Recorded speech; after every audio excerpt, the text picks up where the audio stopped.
Hello hi नमस्कार जय जगन्नाथ समस्त को।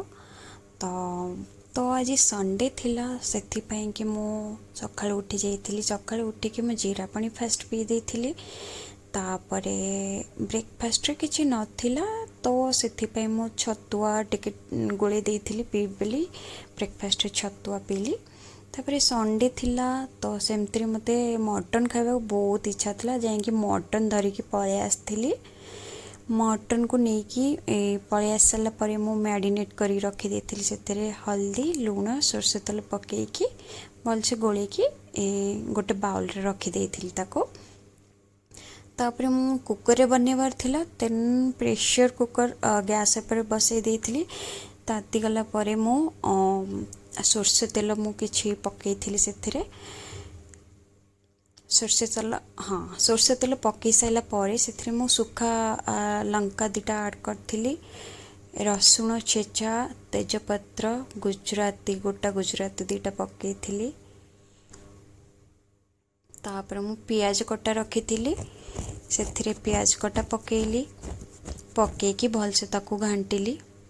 पियाज जरीगला परे जरिबा भितर मु मसला पेस्ट बनै देइथिली अदा रसुण धनिया गोटा धनिया जोटा कि तार पेस्ट बनाइतिला। तापरे मटन गोलिकी ता भीतर तो देखि परछन केमती रखा है जैसी रेडी करिकी। तापरे मु टमाटो किछिटा काटिकी पकई देली से पियाज रे ताकू भलसे घांटिली। घांटिकी हल्का से सेथरे लंका गुंड पकेली हल्दी गुंड टिके पकई देली पकेकी हल्का सा पानी देकी भलसे पुणी घांटिली से याको।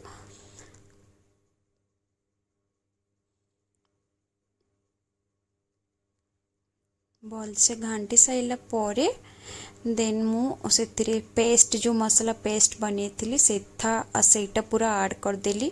ऐड करके ताकू मु अध घंटा भाया कषिली भलसे कषि साइला परे से मु हल्का सा टिके पानी दे देथिली पानी देके अगेन टिके कषि देली आउ स्वाद अनुसार टिके लूण पकेइथिली 2 स्पून लूण पकेकी ताकू आउ टिके घांटी देली। से पुणी जीरा पाउडर आउ मीट मसाला पाउडर पकेइथिली पकेकी एगेन पुणी घांटिली ताको। घांटी साइला परे मसला आमर कषि जाइथिला जोटा कि कषि गला परे मु मटन टा जोटा रखिथिली मैरिनेट करी सेटा को पकई देली सेथिरे मसला सहित एगेन ताकू पुणी घांटिली अध घंटा तक। तो ताकू पुणी घांटी साइला परे मु आलू काटिकी रखिथिली तो सेटा को पुणी ऐड कली आलू पकई सारा पर ताकू भी 15-20 मिनट घांटिली घांटिकी से पानी ऐड कर देकी प्रेशर लॉक दे देली जोटा कि 2टा सीटी पे मत वेट करिवार थिला। तो 2टा सीटी बाजीगला परे आम मटन रेडी हो जिवो। तो 2टा सीटी ता भितर बाजीगला 2टा सीटी आमर तो मु छेचिकी रखी डालचीनी प्लस गुजराती जोटा कि गरम मसालार गोटे बनै थी। तो मटन खोल सारा पर मते धुआं रे किछि देखा नथिला से गरम पाउडर मसला जोटा कि बनै थी से छिंचिकी पकई देली चारिआडे टिके ताकू टिके भलसे ता धरे मिसई देली। मटन देखि परछन तो सुंदर देखा जाउची इच्छा होतला सेठी ही खाइ दवा पई के। मटन रेडी ही गेला हमर संडे वाला मटन।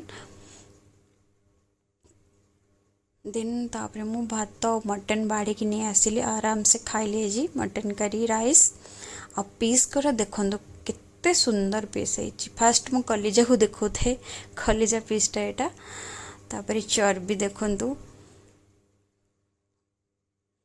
एटा तार सीना पीस मस्त है।